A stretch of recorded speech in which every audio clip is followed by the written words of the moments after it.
Hello everyone, आज हम लोग कवर करेंगे 14 से लेकर के 20 फरवरी के बीच का करंट अफेयर्स।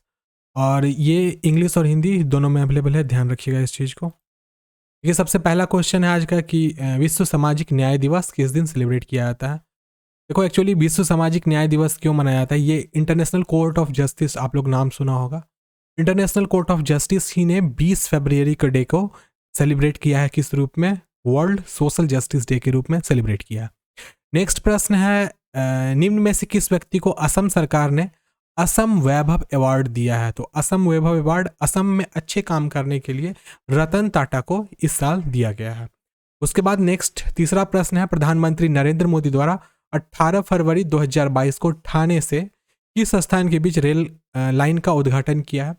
तो यह जो प्रांत है दीवा का, ये महाराष्ट्र में है और ये थोड़ा सा रूरल एरिया है और यहाँ 2022 तक कोई भी रेल रूट नहीं थी।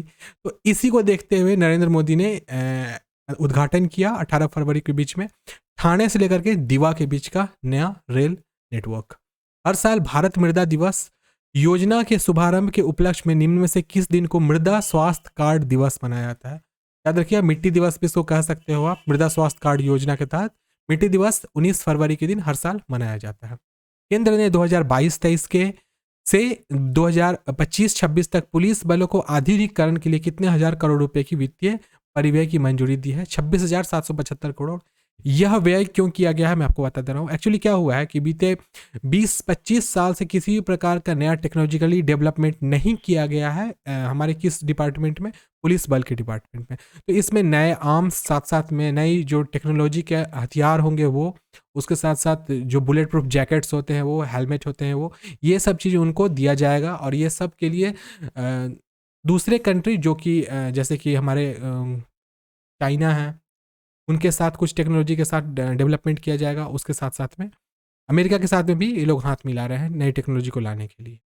छठा प्रश्न है, सरकार ने राष्ट्रीय सुरक्षा के लिए खतरा पैदा करने वाले कितने चीनी ऐप्स पर प्रतिबंध लगा दिया? तो सरकार एक तरफ से देखते हैं कि चाइना से बिजनेस भी कर रही है और साथ साथ वहाँ के एप्लीकेशंस को रोक भी रही है।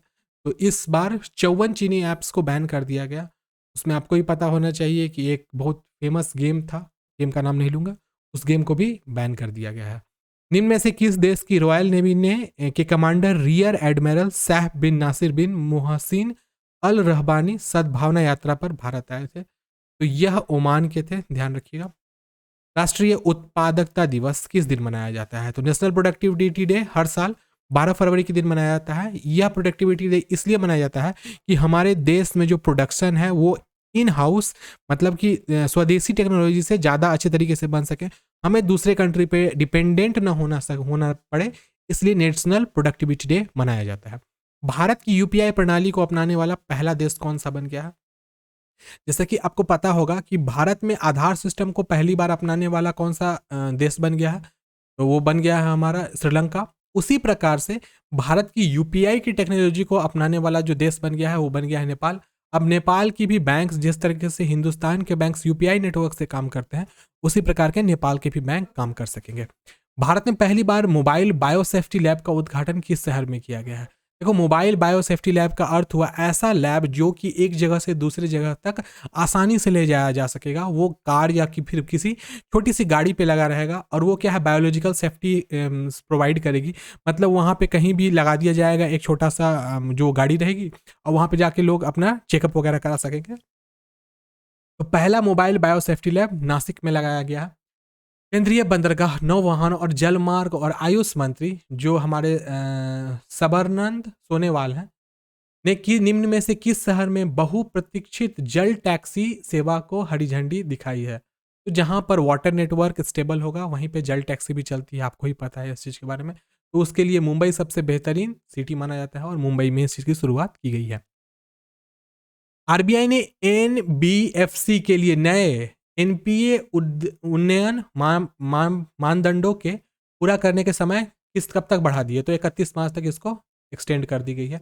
नीति आयोग ने किसके सहयोग से फिनटेक ओपन हैकथॉन लॉन्च किया है? तो फिनटेक ओपन हैकथॉन फोन पे की मदद से लॉन्च किया गया है। सेवानिवृत्त vice admiral G Ashok Kumar को भारत सरकार द्वारा पहला राष्ट्रीय समुद्री सुरक्षा समन्वयक नियुक्त किया गया है। निम्न में से किस आईआईटी संस्थान ने शोधकर्ताओं ने के नाम एक नई सामग्री विकसित ओरिगेमी मेटा मटेरियल्स की है? आपको मैं बता देता हूँ ओरिगेमी मेटा मटेरियल्स क्या है। ओरिगेमी मतलब हो गया रिलेटेड विद पेपर। पेपर से कुछ ऐसा टेक्नोलॉजी बनाई गई है जिसका इस्तेमाल कोई भी व्यक्ति अपने लाइफ में कर सकेंगे, मतलब प्रोटेक्शन के लिए। तो वो ओरिगेमी मेटा मटेरियल्स कहलाएगा। और इसको बनाया कौन है? तो आईआईटी मद्रास बनाया है। प्लास्टिक वेस्ट न्यूट्रल वाली निम्न में से पहली भारतीय कंपनी कौन सी बन गई है? तो उसका नाम है डाबर। ध्यान रखिएगा, प्लास्टिक वेस्ट न्यूट्रल मतलब क्या हुआ कि अब जो भी डाबर के आप डब्बे देखिएगा वो रिसाइकिलेबल होगा, मतलब उसको आसानी से रिसाइकिल किया जा सकेगा। इसलिए प्लास्टिक वेस्ट न्यूट्रल कंपनी कौन बन गई है? डाबर। ध्यान रखना। मेटावर्स में दुकान स्थापित करने वाला दुनिया का पहला बैंक कौन बन गया? तो याद रखिए JP Morgan. JP Morgan bank United states of America की बैंक है। और मेटावर्स क्या है मैं आपको बताता हूँ। जैसे हमारी एक दुनिया है जिसमें सभी लोग हम लोग घूमते हैं फिरते हैं, दोस्तों से मिलते हैं, उसी प्रकार से एक मार्क जुकरबर्ग ने क्या किया है, उसकी कंपनी है मेटा, आप बढ़िया से जानते हो। तो उन्होंने अपना मेटावर्स बनाया है। मेटावर्स एक वीआर डेवलप्ड वर्ल्ड होगा, वर्चुअल रियलिटी होगा। उसमें जैसे हम लोग चश्मा लगाते हैं वैसे ही गॉगल्स दिया जाता है, आप उसको आंख में लगा लीजिए और किसी भी कंट्री में आसानी से घूम सकते हैं, दोस्तों से मिल सकते हैं। वहाँ आपका बैंक रहेगा, बैंक में जाके पैसे का लेन देन वगैरह हर चीज़ कर सकते हैं। तो एक वर्चुअल दुनिया रहेगी। और वर्चुअल दुनिया में सबसे पहला बैंक किसने स्थापित किया है? जेपी मॉर्गन ने। जेपी मॉर्गन टॉप वर्ल्ड की टॉप 5 बैंक्स में आती है। मैं आपको बता देता हूँ, इंडिया की स्टेट बैंक टॉप 5 में नहीं, टॉप 50 में नहीं, बल्कि 85वां वर्ल्ड की नंबर 85वां बैंक है जो कि बेस्ट मानी जाती है। नंबर 1 बैंक कहाँ की है? तो टॉप की जो 10 बैंक है उसमें 4 बैंक चाइना की है, 6 बैंक हमारी अमेरिका की है। ध्यान रखिएगा। नेक्स्ट है, निम्न में से किस देश ने सोलोमन द्वीप पे अपना दूतावास खोलने की बात की है? तो सोलोमन द्वीप एक्चुअली बहुत छोड़ा, मतलब समझो तो सामान्य द्वीप से बहुत छोटा है, बहुत छोटा सा है द्वीप। और इस पर सबसे पहले अमेरिका ने कहा है कि वो अपना दूतावास खोलेगा। मशहूर बॉलीवुड म्यूजिक कंपोजर और सिंगर बप्पी लहरी कितने साल की उम्र में निधन हो गया? तो बप्पी लहरी की उम्र 69 ईयर्स थी और उनकी डेथ हो गई है। किस राज्य की पुरुष टीम ने सीनियर नेशनल वॉलीबॉल चैंपियनशिप जीती है? तो यह हरियाणा जीती है। आईपीएस अधिकारी रंजीत सेठ ने निम्न में से किस राज्य के नए डीजीपी के रूप में चुना गया है? तो रंजीत सेठ महाराष्ट्र के नए डीजीपी होंगे। किस राज्य की महिला टीम ने सीनियर नेशनल वॉलीबॉल चैंपियनशिप जीती है? तो यह केरला जीती है। ट्विटर इनकॉर्पोरेटेड, ध्यान रखिएगा, ने भारत में अपने पहले टीप फीचर्स के समर्थन के सुधार के लिए किस पेमेंट गेटवे की साझेदारी की है? तो पेटीएम। मैं आपको बताता हूँ, जिस प्रकार से यूट्यूब पे हम लोग स्ट्रीम करते हैं तो लोग वहाँ पे पेमेंट कर सकते हैं, उसी प्रकार से अब पेटीएम के माध्यम से ट्विटर में भी लोग पेमेंट कर सकेंगे अपने, मतलब जो भी हॉस्ट होते हैं, हॉस्ट मतलब जिनका चैनल होता है या जिनका पेज होता है, तो वो कोई चीज़ चलाते रहते हैं तो वहाँ पे वो पेमेंट कर सकते हैं उनको बढ़ाने के लिए, उनको आगे बढ़ाने के लिए, हेल्प करने के लिए फिनेंशियली। निम्न में से किस केंद्रीय मंत्री ने पंचतंत्र पर पहला रंगीन स्मारक सिक्का लॉन्च किया है? तो याद रखिएगा निर्मला सीतारमन मैम ने किया है। विश्व पंगोलियन दिवस 2022 में किस दिन मनाया गया? तो 19 फरवरी को। एक्चुअली पेंगोलियन देखा जाए तो इंडेंजर्ड मतलब प्रजाति है जीव की, और लोग इसका मीट वगैरह खाते हैं बहुत ज़्यादा चाइना में। इंडिया के भी कुछ प्रांत जैसे सिक्किम हुआ, मिजोरम हुआ, वहाँ पे लोग खाते हैं। तो वर्ल्ड इसी को सेव करने के लिए, पेंगोलियन को सेव करने के लिए वर्ल्ड पेंगोलियन डे हर साल 19 फरवरी के दिन सेलिब्रेट किया जाता है। चोलेंद्र शमशेर राणा निम्न में से किस देश के वर्तमान मुख्य न्यायाधीश हैं जिन पर महाभियोग चल रहा है? तो ध्यान रखिएगा, महाभियोग की प्रक्रिया वह प्रक्रिया होती है जिससे किसी बड़े ओहदे वाले लोगों को पद से निष्कासित किया जाता है। वो कहाँ के रहने वाले हैं? तो वो नेपाल के रहने वाले हैं। इस विश्वविद्यालय ने शोधकर्ताओं ने एक ऐसा अणु विकसित किया है जो कोरोना वायरस स्पाइक प्रोटीन को निष्क्रिय कर सकता है। ध्यान रखिएगा, उसका नाम है हेलसिंकी विश्वविद्यालय। विश्व सतत विकास शिखर सम्मेलन 2022 की मेजबानी कौन सा देश कर रहा है? तो 2022 की मेजबानी भारत कर रहा है। भोजपुरी गायक व भाजपा सांसद मनोज तिवारी निम्न में से किस राज्य की खादी और अन्य हस्तशिल्प के ब्रांड एम्बेसडर होंगे? वो बीजेपी से रिलेटेड है मनोज तिवारी और बिहार के ब्रांड एम्बेसडर रहेंगे। उसके बाद नेक्स्ट हमारा प्रश्न है, एशिया का सबसे बड़ा आदिवासी त्योहार मेदाराम जात्रा। ये इंपॉर्टेंट क्वेश्चन है, ध्यान रखिएगा। क्यों? क्योंकि अभी करंट में जो भी एग्जामिनेशन आते हैं उसमें ऐसा क्वेश्चन आ जाता है कि मेदाराम जात्रा किस कंट्री, किस राज्य से रिलेटेड है? तो मेदाराम जात्रा तेलंगाना से रिलेटेड है, ध्यान रखिएगा। इंटरनेशनल मॉनेटरी फंड जिसको आईएमएफ भी कहा जाता है, ने मौजूदा वित्त वर्ष 2021-22 के लिए भारत के आर्थिक विकास के अनुमान को घटाकर कितने प्रतिशत कर दिया है? तो देखो वो घट गया है, क्योंकि देखिए पूरा वर्ल्ड कोविड से जूझ रहा है, तो उस केस में घटना वाजिब बनता है, और वो घट के कितना हो गया है? 9%। निम्न में से किस बैंक ने एग्री इनफिनिटी कार्यक्रम की शुरुआत की है? तो उसकी शुरुआत यस बैंक ने की है। जियो प्लेटफॉर्म्स के किस देश आधारित टेक स्टार्टअप टू प्लेटफॉर्म्स में 25% की खरीदारी कर ली है? तो अभी जैसा देखा जा रहा है विद इन 2-3 साल से इंडिया अमेरिका की बहुत सारी कंपनियों में अपना क्या कहता है शेयर्स को खरीद रहा है, और अमेरिका की कंपनी इंडियन कंपनी में अपना बहुत बड़ा इन्वेस्टमेंट कर रही है।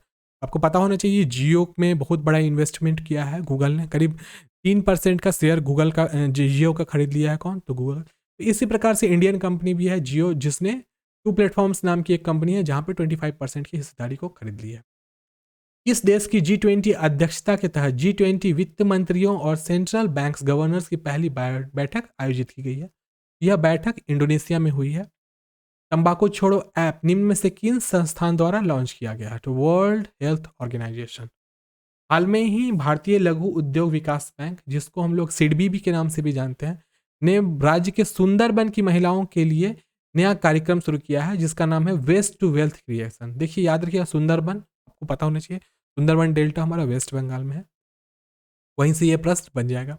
ऐसा बाजार.com में निम्न में से किस बैंक के साथ क्रेडिट कार्ड की पेशकश करने के लिए पैसा ऑन डिमांड की साझेदारी की है? तो वो है RBL bank.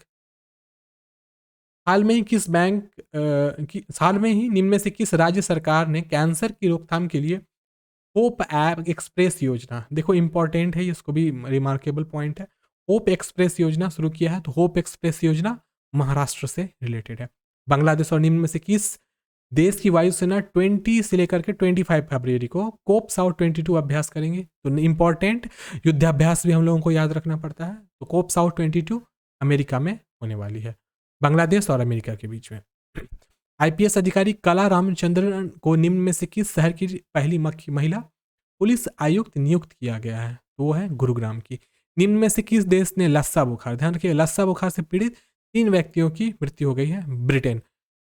2008 Ahmedabad serial bomb blast case में स्पेशल कोर्ट ने किसने दोषियों को मौत की सजा सुनाई है? 38 लोगों को इस बार सुनाई गई है। 2008 से इस चीज़ का डिसीजन समझो तो करीब करीब 14 साल के बाद आया है ये डिसीजन। हाल में ही केंद्र ने कब तक राज्य सरकार के विश्वविद्यालय और कॉलेज के लिए वित्त पोषण के लिए राष्ट्रीय उच्चतर शिक्षा अभियान योजना को जारी रखने की मंजूरी दी है? 31 मार्च 2026। ध्यान रखिएगा। किस उच्च न्यायालय ने ऑनलाइन गेमिंग पर राज्य सरकार के प्रतिबंध को रद्द कर दिया? देखिए एक्चुअली क्या होता है ना, कुछ राज्य ऐसा डिमांड कर देती है हमारे सेंट्रल गवर्नमेंट से कि कोई ऐप को बैन करने का या फिर कोई गेम को बैन करने का। तो इस बार क्या हुआ है, देखो बहुत बड़ा इन्वेस्टमेंट दूसरे कंट्री का अपने कंट्री में भी रहता है। तो कर्नाटक सरकार ने मांग की थी कि एक गेम था, आपको भी पता है पबजी गेम है, ठीक है, और फ्री फायर है, तो इन दोनों को बैन करने की बात करी गई थी, लेकिन उनको बैन नहीं किया गया, जस्ट बिकॉज कि कहीं ना कहीं से दूसरे कंट्री वाले हमारे यहाँ भी इन्वेस्ट करते हैं, और उनको अगर इस प्रकार का लॉस मिलेगा तो हम भी उनके कंट्री में कोई भी एक्सपेंडिचर नहीं कर पाए।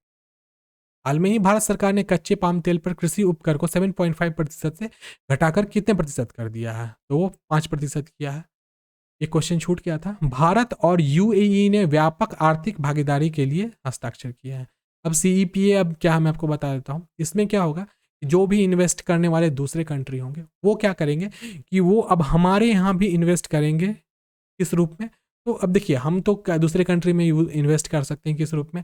वहाँ के पेट्रोलियम प्रोडक्ट खरीद के। तो हमारे यहाँ से जो फूड वगैरह की चीज़ें, खाने की चीज़ें हैं, वो खरीदते हैं। तो इसी सीईपीए पर हस्ताक्षर हुआ है। प्रसिद्ध जैसलमेर डेजर्ट फेस्टिवल, जैसलमेर सबको पता चल गया ये कहाँ होगा।